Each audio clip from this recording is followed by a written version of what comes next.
ঠাকুরের সেই কথা, কথাগুলো ভালো, ধারণা হওয়া চাই। কথার ভিতরে অদ্বৈত বেদান্ত কি আলোচনা হচ্ছে, ঠাকুর বলছেন কথাই মন দিয়ে শুনে শুনে বলছে কথাগুলো ভালো, ধারণা হওয়া চাই। ধারণা কি করে হবে? এইখানে হচ্ছে উপাসনা, জপ ধ্যানের একটা বিরাট বড় রোল। সমস্যাটি আমাদের মন বিক্ষিপ্ত, মন ছড়ানো।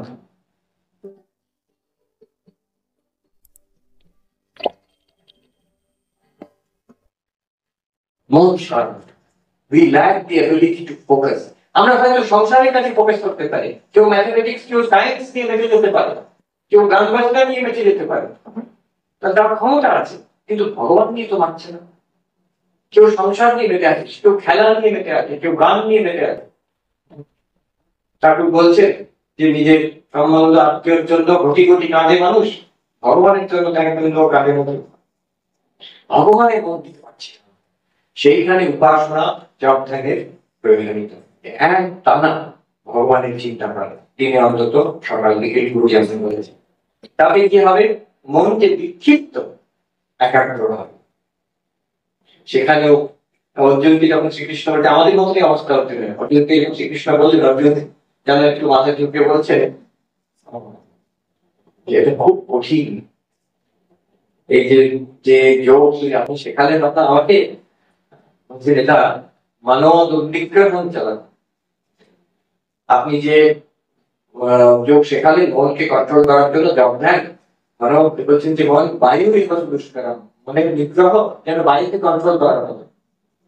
আর ভগবান বলছেন ঠিক করেছে, ঠিক করেছে, কিন্তু অভ্যাসের বৈরাগ্যের অভ্যাস এবং বৈরাগ্যের দ্বারা নিয়মিত সাধন ভজন, এবং যে ওই ঠাকুর বলছেন তিনজন মাতাল রাত্রিকে নৌকায় বসে টান টানছে, সকালবেলা দেখি নৌকো যেখানে আছে সেখানেই হয়ে গেছে, কারণ খুলতে ভুলে গেছে তারা।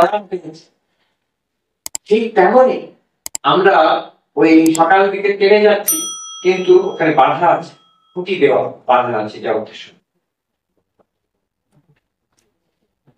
সেই বাধা আছে মনের মধ্যে। আমরা অনেক কামনা বাসনা ঠেসে ঢুকিয়েছি, অনেক রাবিশ সারা জীবন। ভাবুন, একটা খাবার খেতে গেলে কত সাবধানে খাই আমরা। রাস্তায় পড়ে আছে কেউ খাবে? কখনো না। ছোট বাচ্চাও খাবে, দমদমা জল কেউ খাবে? কখনো না, ভাবলেই কেমন হবে না। কিন্তু আমাদের পঞ্চ জ্ঞানেন্দ্রিয় নিয়ে জগৎ থেকে কত কি টেনে নিচ্ছি আমরা জগতের মধ্যে। কেউ নিন্দা করলো, কান খারাপ করে শুনলাম, আমার বিষয় বলছে। আমি নিজে দেখেছি, একবার ব্রহ্মচারী খুব সিনিয়র প্রবীণ সন্ন্যাসী হেঁটে যাচ্ছেন, সেখানে স্টুডেন্টরা আছে। যেদিকে আমরা হেঁটে যেতাম, আমি ব্রহ্মচারী ওনার সঙ্গে হাঁটছি। মহারাজ বললেন আজ এদিক দিয়ে চল, অন্য দিক দিয়ে গেলাম। মহারাজ কেন এদিক দিয়ে গেল? ওখানে আমি শুনতে পেয়েছি ছেলেরা আমার বিষয়ে কথা বলছে, ওই দিক দিয়ে যাওয়া উচিত। তাও কিন্তু উল্টো বলছে, ওরা কথা বলছে আমি শুনবো না। দেখুন, এটা ঠিক উল্টো। ওনার কোনো কৌতূহল নেই, they are talking about একটা তখন আসলে আমরা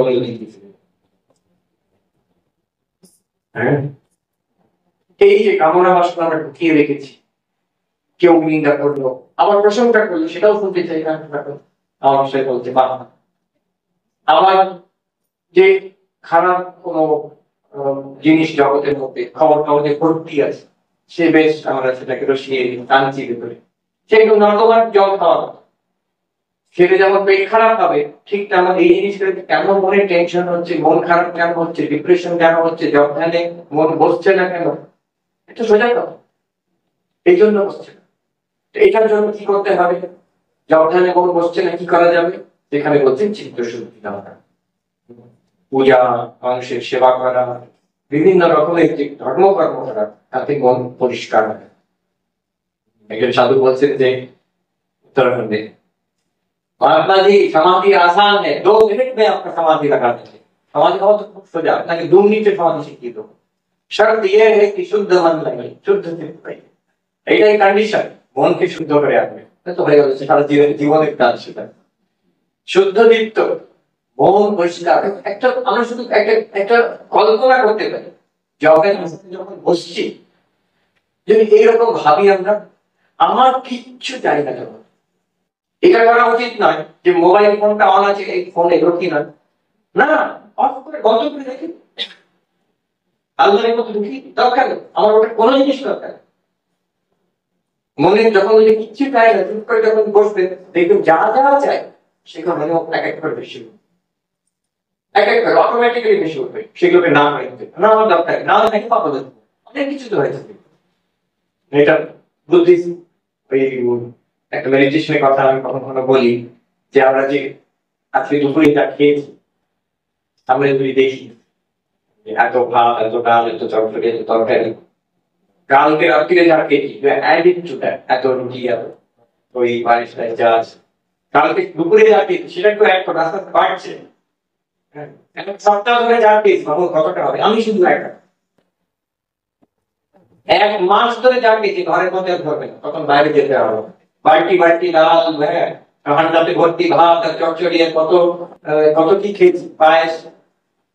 আর সারা বছরে যা খেয়েছি গত বছর আমি একা, জন্ম থেকে আজ অব্দি 25 বছর, 30 বছর, 40, 50, 60 বছর ধরে যা খেয়েছি ভাবুন কত খানি যদি সাজাই গেল। এটা তো ফ্যাক্ট, এটা তো কল্পনা না। আমি খেয়েছি। আমাদের রামায়ণ মহাভারতে কোনো রাক্ষস অত খেতে পারবে যত খেয়েছি। আমি অন্য কিছু বলছি না, এডুকেশন, ইলেকট্রিসিটি কিছু বলছি, only food for one person। এবার বলছে এটা কি বুদ্ধিস্ট মেডিটেশন, বসে ভাবো, এবার বলছে এটা প্রশ্ন করো যে এটা দিয়ে আমার কি এই মুহূর্তে আমার কি লাভ, আমি কতটা তৃপ্ত, কতটা শান্ত, কতটা আনন্দিত আছি এই মুহূর্তে। অন্যের জন্য কি করছি ভুলেই যাই, দরকার নেই। আমার নিজের জন্য আমি কি পেলাম এতটা করে, গত 40 বছরে, 50 বছরে, 60 বছরে এতটা খেয়ে আমার যেন কি পেলাম, পারমানেন্ট আমার হাতে কি আছে? কিচ্ছু নেই। Nobody can claim this, nobody can claim যে পারমানেন্ট কিছু পেয়েছে। তাহলে এতটা করে এবং কিছুই হচ্ছে না, কারণ যখন মনে মনে এই বাসনা আসবে এটা চাই ওটা চাই, দরকার নেই, বিদায় হও। যদি আমার সারা জীবন গুলো না হয় কিচ্ছু যায় না, অনেক তো হয়েছে। তারপরে অ্যাংজাইটি আসে, এটা হবে না তো, ওটা হবে না, you give blank cheque, worst case যা হতে পারে সব হোক, সব হোক, আমার কিচ্ছু দরকার নেই, যা হবে হোক ভগবানের হাতে ছেড়ে দিলাম। মানুষের দুর্ঘটনা হচ্ছে না সারা পৃথিবীতে, হোক হলে হবে। এই যখন করবে অদ্ভুত জিনিস হবে, দেখবেন মনের কথা হালকা হয়ে যাবে, খুব হালকা হয়ে যাবে। মন যেন একটা খাঁচার মধ্যে পাখি ছিল, ফ্রিডম হয়ে গেল, কিচ্ছু চাই না, I'm not at all dependent on the world। তারপরে মনকে বলতে হবে, মন তুই যা চিন্তা করতে পারিস সেটা দিয়ে কোনো লাভ হবে না, জীবনে কিচ্ছু লাভ হবে না, একমাত্র ভগবত চিন্তা। যদি চিন্তা করতে হয় ভগবত, আর কোন ভগবানের নাম, ভগবানের, আর এটাকে কল্পনা নয়, see it as a fact। এইভাবে যদি যোগদান করতে বসি তখন মন বসবে, গভীর কিছুক্ষণের জন্য হলেও গভীর ধ্যান হবে। এইরকম মন কিন্তু cultivate day by day, day by day.